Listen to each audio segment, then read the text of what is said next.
não aumentou naquela proporção que aumentaria se todo mundo estivesse na rua, né? Eles já estão Sim, vendo que há eles têm um nome, eles têm um nome que estamos agora não me conseguindo lembro. conter, né? Exatamente, quer dizer, aquilo da curva, eles teriam que fazer, não me lembro agora o que é da curva, mas eles já estão conseguindo agora, exatamente por causa da ação dos prefeitos e dos governadores. Estão conseguindo achatar a curva, né? Isso, Eles não estão achatar a querendo curva. deixar. Lembra que a Aham. tendência era ela subir, então Isso, o isolamento é para achatar essa curva, né? exatamente. Então, e está dando resultado. Está dando resultado. Agora, tudo bem. Então, agora é partir realmente para a parte econômica, porque isso pesa, né, também.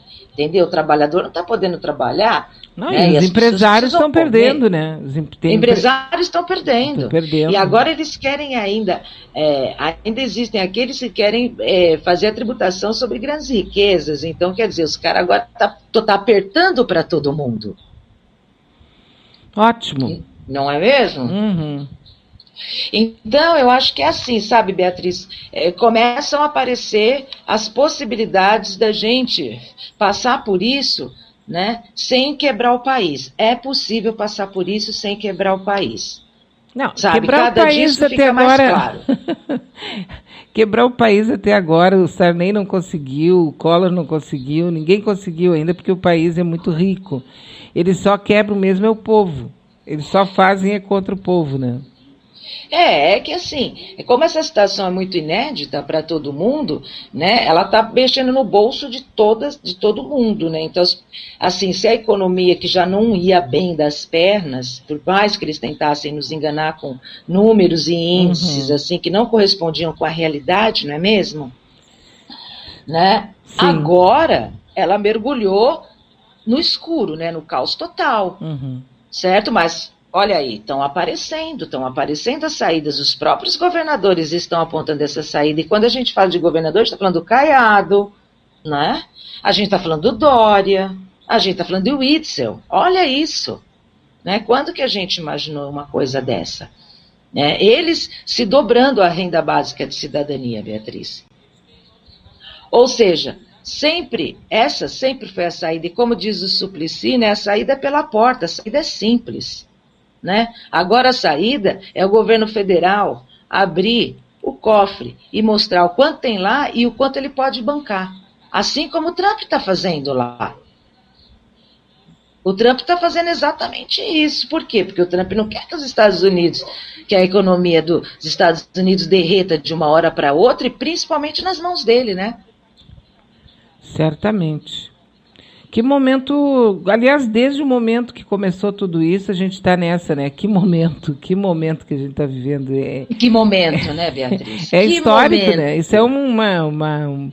nós chegamos naquela bifurcação da própria civilização. A gente parte para a barbárie ou nós vamos continuar a nossa evolução, né?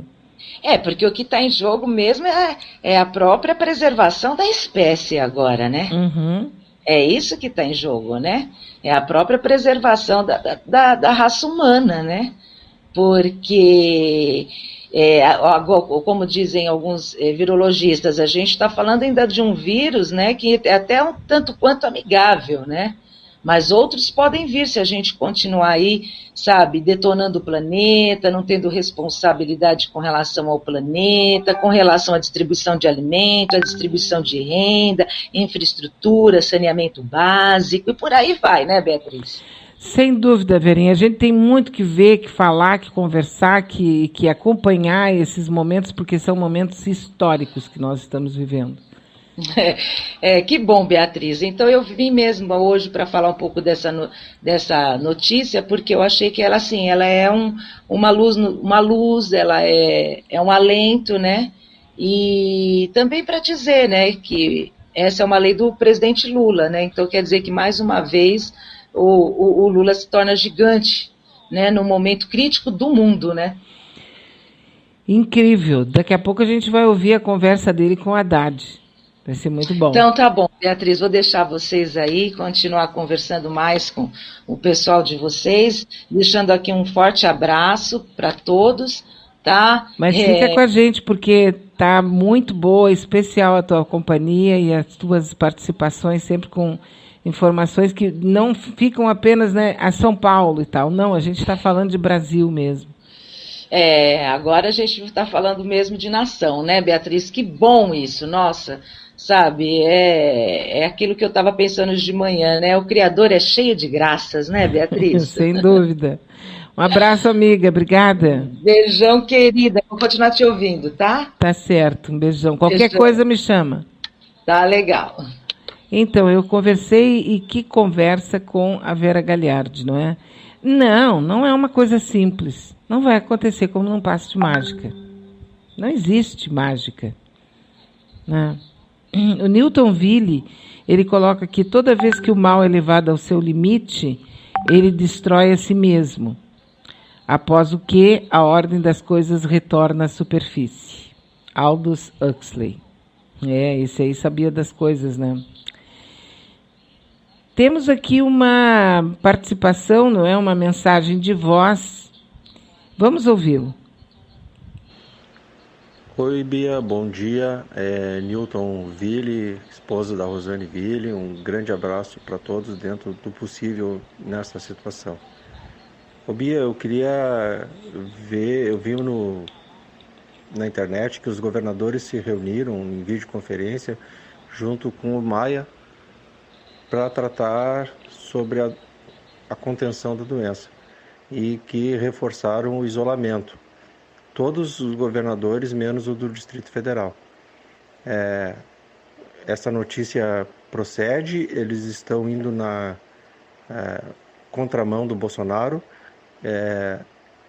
Isso seria um poder paralelo dentro do país. Como é que vai ficar essa situação dentro da tua perspectiva, dentro da tua visão? Então, Newton, na verdade, o que eu penso não é o que eu penso, é o que eu leio, né? A gente percebe que o Bolsonaro está isolado. Ele se isolou por vontade própria. Ele ficou com o gabinete do ódio. Ontem ele estava naquela entrevista, naquela conversa junto com os governadores do Sudeste, e ele brigou lá com o Dória, o João Dória, governador de São Paulo, e enquanto ele estava dizendo coisas bem pesadas para o João Dória, do lado dele, sentado ao lado dele, estava o vice-presidente, o Mourão, que fazia sinais com a cabeça que não e dava umas risadinhas, assim, né, um sorriso. Então, estava visivelmente contrariado, e, como quem diz, né, tem que ouvir tudo isso e tal, né. Depois, mais tarde, o Mourão foi ouvido e o Mourão reforçou o confinamento, ou essa situação que nós estamos vivendo, fiquem todos dentro de casa, que para ele seria o que deveria estar continuando e que os governadores estavam defendendo isso, e ele quis dizer que o governo também estava defendendo isso e que o Bolsonaro teria dito alguma coisa que não teria sido bem compreendido e tal, né? Os governadores, nessa reunião à noite, decidiram que não vão entrar em discussões públicas com o Bolsonaro. Eles vão fazer aquilo que eles acham que tem que ser feito. Então, a gente parece que nós estamos assim meio que pendurados numa possibilidade de até uma guerra civil. Desobediência civil, não é guerra civil. Existe essa possibilidade. Então, como eu disse antes, conversando com a Vera Gagliardi, a gente agora não tem convicção e não pode afirmar nada, né? Nós não temos condições, porque nós estamos, nesse momento, a gente está com o pincel na mão. Não sei nem se tem alguma escada. Só que tudo aqui é possibilidades. Tem uma possibilidade de ser tudo de mal para o povo. Ou não. Nós temos que reagir e agir. Não é? Essa legislação que vai atender as pessoas de baixa renda e tal, ela já existe em vários países. Agora mesmo aqui, a nossa amiga Jussara de Moraes, lá da Espanha, está dizendo, isto que vocês estão falando da renda básica, tem o mesmo aqui na Espanha. Como aqui o país depende, a maioria dos estados, do turismo, eles sabem que no inverno não tem trabalho. Por isso, quando termina a temporada, os trabalhadores têm o seguro-desemprego de acordo com o que ganhou trabalhando. E não acredito que tem gente que ainda continua com raiva e falando mal do nosso presidente Lula. Então, se nós podemos até fazer uma pesquisa aí e procurar quais são os países que têm essa renda básica universal e que cada cidadão, ou mesmo que estejam fazendo isso agora, emergencialmente, em função da questão do coronavírus. Mas ela é uma questão, é uma questão conhecida, é algo discutido. Não é um sonho, é uma fantasia, não, é algo que pode ser feito. Agora, depende de vontade política, depende da pressão das instituições, depende da pressão da própria cidadania. O Suplicy, ele sempre foi ridicularizado. Eu me lembro que uma vez, há alguns anos, eu fiz uma entrevista com o Suplicy, exatamente em função da renda básica. E aos poucos eu estou me lembrando, assim, do quanto as pessoas tiravam uma espécie de sarro da ideia do Suplicy. E ele com aquela calma, que quem conhece, já viu o Suplicy, ou já viu ele fazendo discurso perto dele, sabe que ele tem uma calma, assim, muito, muito dele, peculiar, né?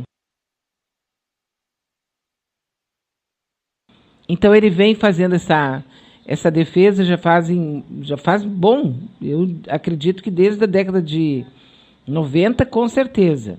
Foi quando eu conversei com ele, né? Olha quanto tempo faz. E agora eu estava lendo aqui da ONU, né? O relator da ONU, esta crise é uma oportunidade para refletir e reverter a ideologia segundo a qual o crescimento econômico é o único caminho a seguir.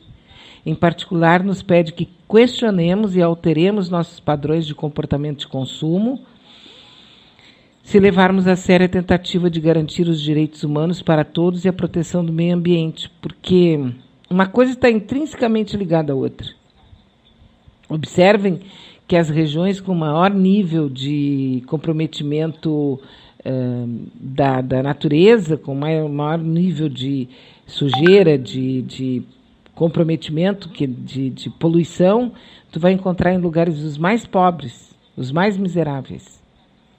Então, existe uma necessidade de se dar, primeiro, o consumo, né? Você já se deu conta, tu mesmo aí, quanta coisa tu já não comprou nesses dias porque tu tá socado dentro de casa, como disse um amigo? Tô socado aqui dentro de casa. Digo, tá, mas daí qual é o problema, né? Não, eu não aguento mais. Eu nunca pensei que fosse assim. Deve ser horrível ser prisioneiro. Não, tu não é prisioneiro. Tu estás agora contido em função de uma situação que não tem nada a ver com um crime cometido por ti. Não tem nada a ver. Tu estás... É uma contenção, né? E a gente tem que... Poxa vida, é difícil... Está difícil para qualquer um, mas também as pessoas estão entrando... Isso aí limita, traz muito, uma coisa que eu quero até conversar com o Dr. Maia, quer dizer, a tua incapacidade para... te irrita. Tu não pode ser contrariado. Então as pessoas... Ah, mas como assim eu não posso ir para a rua? Eu posso ir para a rua. E aí pega e sai. Sabe? Aqui tem um caso, só para a gente sentir um pouco de medo. Lá em São Paulo, um cidadão de 72 anos, super bem de vida, assim, que eu quero dizer assim, de saúde, né? Ele estava com... O nome dele é Vitório Negri Neto. Ele começou a sentir os primeiros sintomas da doença, similares a de uma gripe, lá no dia 18, quarta-feira, dia 18. Aí ele foi para o hospital. Foi internado no hospital na Zona Leste de São Paulo, Anália Franco, Vitória da Anália Franco. O exame confirmou positivo para o coronavírus. Saiu na segunda-feira, dia 23. Só que o resultado do exame saiu na segunda-feira, dia 23. Mas no fim de semana, ele teve alta. Por quê? Porque ele não tinha nenhuma doença crônica, ele não tinha mais febre, não tinha sentido falta de ar. E não tinha, como ele não tinha uma doença pregressa, uma doença crônica, como ele tinha uma boa saúde, e era uma gripezinha, como diria o Bolsonaro. apesar de que na segunda-feira saiu o resultado positivo para o coronavírus, mas no final de semana ainda não tinha o resultado, mas já parecia que sim, que ele tinha o coronavírus. Foi para casa e ficou em casa em isolamento.